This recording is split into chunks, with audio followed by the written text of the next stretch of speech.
Suasana duka menyelimuti penyerahan jenazah almarhum prajurit 1 Farkan Sauki Marpaung dari Masjid Nur Sadah untuk dimakamkan secara militer. Keluarga tak sanggup menahan tangis atas kepergian almarhum yang masih muda dan begitu cepat saat bertugas di perbatasan Papua Nugini. Proses pemakaman jenazah dipimpin langsung Komandan Brigade Infanteri 25 Siwah, Kolonel Infanteri Dimar Bahtera sebagai pimpinan membawahi Batalion 113 Jaya Sakti. Dan Brigif 25 Siwah menyampaikan bela sungkawa kepada keluarga dan akan mengawal kasus kematian korban yang diduga mendapat kekerasan dari seniornya. Hingga kini terduga pelaku sudah ditahan di POM Timika guna pemeriksaan mendalam. Adik kita meninggal karena sakit dan ada dugaan kekerasan memang. Tetapi kejadiannya ada di daerah penugasan dan sedang dilaksanakan mekanisme untuk memeriksa dan menyelidiki dari proses kejadian ini. Kita tidak bisa memutuskan atau menjudgment seperti apa hasilnya karena ada mekanisme yang lebih kuat, lebih profesional. TNI akan melakukan pemeriksaan secara profesional dan berkeadilan terkait proses hukum yang terjadi. Dari Asahan, Sumatera Utara, Ulil Amri Anyus melaporkan. Ibu dan 2 anaknya yang ditemukan tewas di rumah kontrakan Jalan Warakas 8 Tanjung Priok, Jakarta Utara pada Jumat pagi kemarin dikenal tetangganya tertutup dan bukan warga setempat.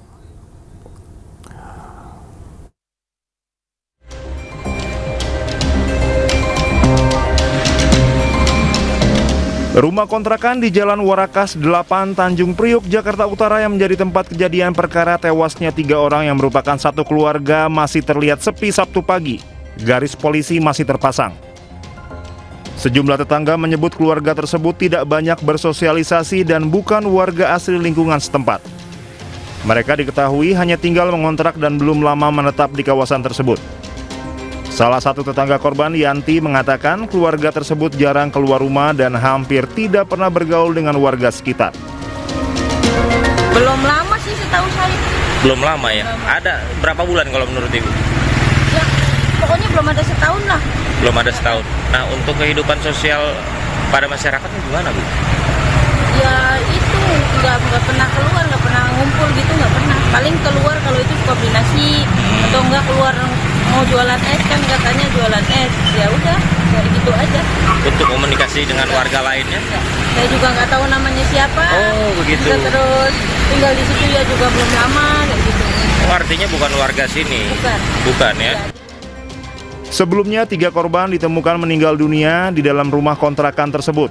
Mereka adalah Siti Solihah 50 tahun, Afiyah Al-Adilah Jamaluddin 27 tahun, dan Adnan Al-Abrar Jamaluddin 13 tahun.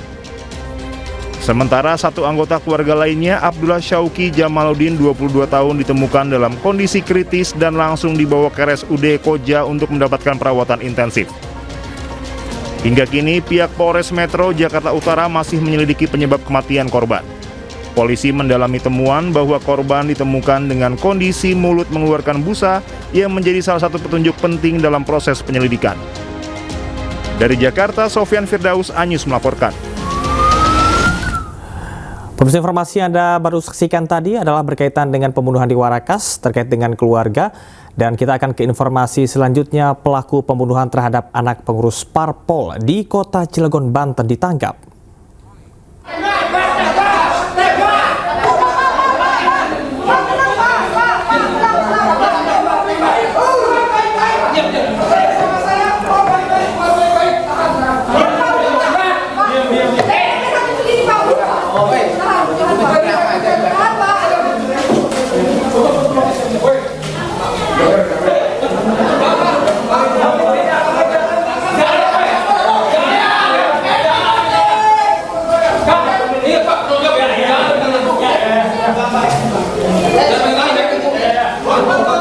Pelaku pembunuhan nyaris babak belur dihajar massa setelah ditangkap oleh polisi di kota Cilegon, Banten.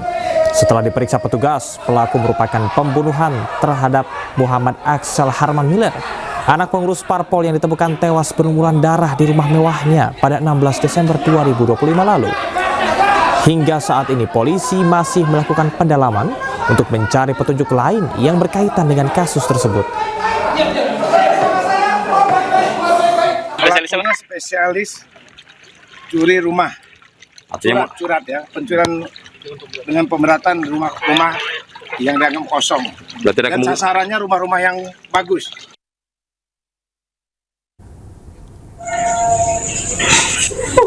Sebelumnya insiden berdarah terjadi di sebuah rumah mewah milik petinggi salah satu partai politik di perumahan Bukit Baja Sejahtera 3, Kota Cilegon. Seorang bocah 9 tahun yang merupakan anak pemilik rumah ditemukan meninggal secara mengenaskan.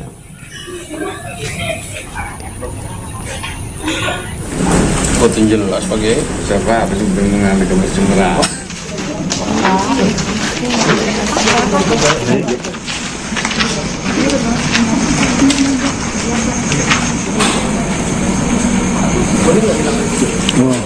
Benar.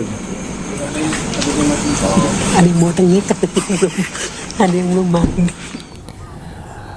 Dan pemirsa, untuk mengetahui bagaimana kasus pembunuhan anak politisi PKS akhirnya bisa terungkap setelah 3 pekan, kita sudah terhubung dengan jurnalis iNews Mahesa Apriandi di Mapolda Banten.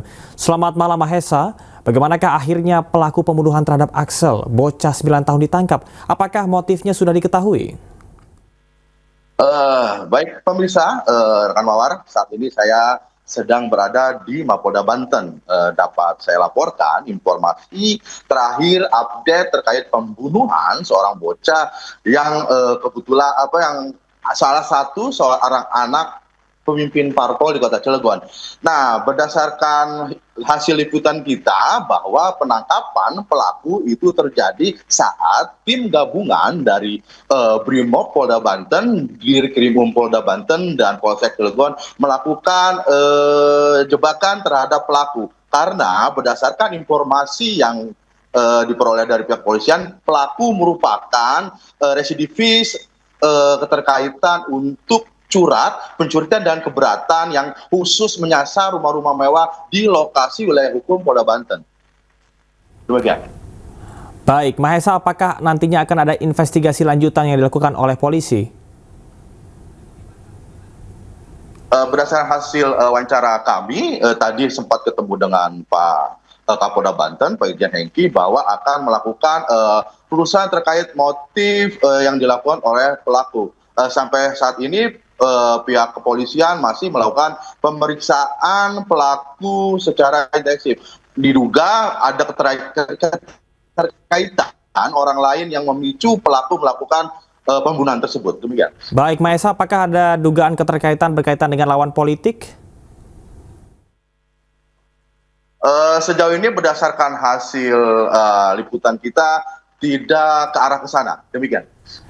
Baik, Mahesa, terima kasih atas informasi yang Anda sampaikan dan kami akan terus update berkaitan dengan investigasi yang dilakukan oleh pihak kepolisian terkait dengan kasus pembunuhan ini. Selamat bertugas kembali. Barreskrim Polri membongkar jaringan tindak pidana perjudian online berskala internasional yang beroperasi di sejumlah wilayah di Indonesia.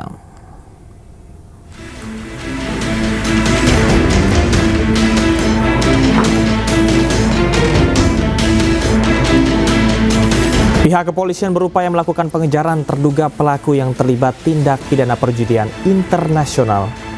Pengungkapan ini merupakan tindak lanjut atas perintah Presiden Republik Indonesia Prabowo Subianto dalam program Astacita. Operasi penegakan hukum dilakukan serentak di berbagai wilayah, antara lain Kabupaten Pamekasan, Kota Tangerang, Jakarta Barat, Jakarta Selatan, Jakarta Timur, Jakarta Utara, hingga Kabupaten Cianjur. Dari hasil pengungkapan, penyidik menangkap puluhan tersangka terkait dengan judi online.